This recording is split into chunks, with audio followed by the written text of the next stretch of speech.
काफ़ी coolness poster लग रहा है यार। रिश्ते फिल्म का कल पड़ता है आप लोगों को ट्रेलर आने वाला हो, क्या कूलनेस पोस्टर लग रहा है। मतलब कि वेरी वेरी कूल पोस्टर यार। पोस्टर में जो हीरोइन यार, हीरोइन का थोड़ा नाम भूल रहा हूँ, बहुत बेहतरीन और बहुत ज़बरदस्त पोस्टर लग रहा है, कूल पोस्टर लग रहा है यार।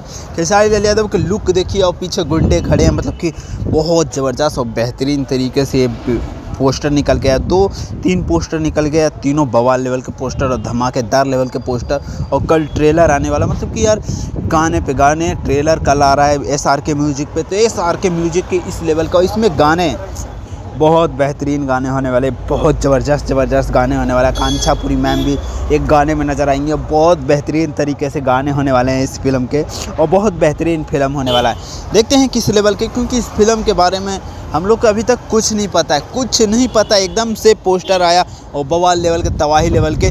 तो देखते हैं क्या निकल के आता है और कैसा निकल के आता है, वो तो कल पता चलेगा ट्रेलर को देख के। सो ज़्यादा कुछ नहीं बोलता हूँ, चैनल सब्सक्राइब करो, वीडियो सपोर्ट करो, चैनल को जरूर ठोको। Love you.